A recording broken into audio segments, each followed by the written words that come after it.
100个中国人里有99个人拿起笔会忘字。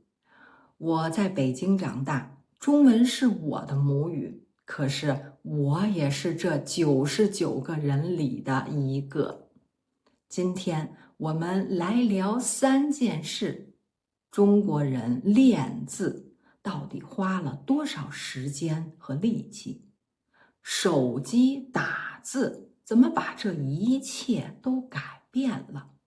还有一件事你可能想不到，有一代人却完全没有这个问题。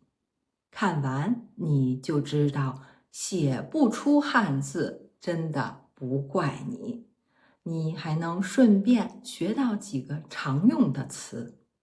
这几个词中国人一直都在说，但你可能真的没有听过，让我一个一个的讲给你。你学中文的时候，有没有觉得汉字特别难？这么多的笔画，怎么能记得住？我告诉你，你不是一个人。今天第一条新闻标题是这样说的：忘字多，好字少，如何让孩子们爱上写字？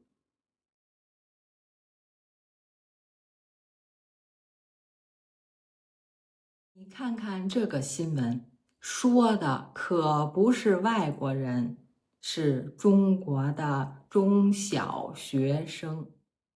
他们从小就学汉字，可是现在越来越多的孩子拿起笔写不出字，这就是忘字多。还有一个好字少，就算写出来了，这个字也不好看。新闻里说，现在认真用笔在练字的学生已经很少了，好看的字越来越难找。中国有一句老话，叫见字如人。看一个人写的字，就能看出这个人是什么样的。这说明中国人很重视字写的好不好看。我自己就有这样的经历。我12岁那一年，整个暑假天天都在练字，是我爸爸要求的。他说，长大了字写的不好看，会被人笑话。学校的老师也是一样，每天都要求学生们把汉字写很多遍。不是学生记不住，是学校一直这么要求。我女儿在中国上学的时候，每天都有写字的作业，用的是田字格，就是一种有格子的本子。每一个格子写一个字，一个字要写10遍甚至20遍。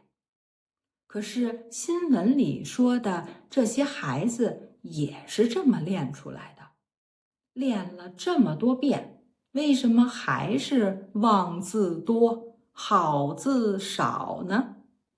你以为这只是孩子们的问题吗？汉字书写常提笔忘字，网友吐槽自己退化成键盘手。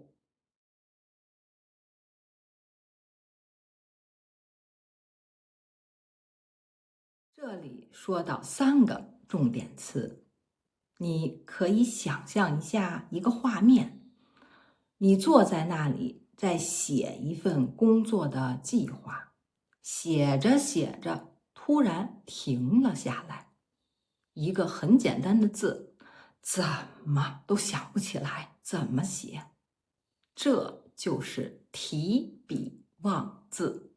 提笔就是拿起笔，忘字就是忘了这个字怎么写。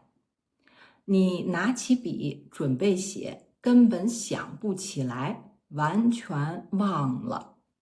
然后你觉得这件事很好笑，就把这件事发到了网上，说自己有多烦。这就是吐槽，网络上经常会说的一个词，意思是抱怨，是说一件事让你不满意。结果评论区一下子就热闹了好多，很多人说自己也是这样，每天都在打字，很多的字记不住怎么写了。大家都在开玩笑，说自己已经退化成键盘手了。键盘就是我们打字用的那个，说只会打字，不会用手写字的人。那退化呢，就是从一个很好的状态，会写字，变成不好的状态，不会写字了。新闻里说到一个数，98.8%，就是说在生活中有98.8%的中国人都有提笔忘字的经历，也就是说每100个中国人里有99个拿起笔想不起来怎么写，我也是其中的一个。我每天都在用中文，我教中文，我说中文，我还做中文的视频，但是用手写字呢，很少。有的时候我需要写一个字，想不起来，怎么办？我就先在手机上打出来，看到了，才想起来这个字怎么写。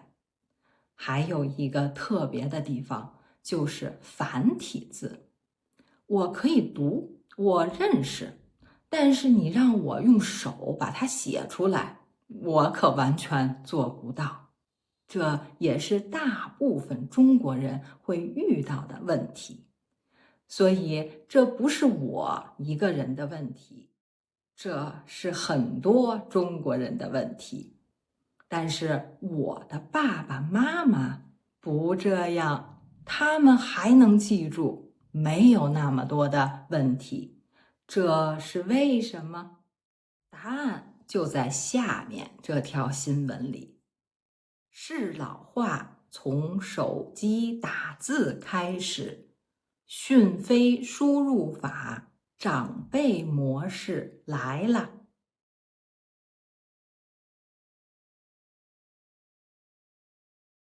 适老化这个词的意思是把一个东西改一改，让老年人用起来更方便。打字这件事为老年人改，改什么？我给你说一个真实的故事。我的妈妈今年70多岁，她发微信从来不用拼音，用手直接在屏幕上写字。对她来说，拼音不熟悉，不好用，写字才是最快的。像我妈妈这一代人，很多人小的时候没有好好学过拼音，那个时候的学习和现在是不一样的。等到手机出现的时候，年轻人很轻松就可以用拼音来打字，可是他们不会，他们会的是写字。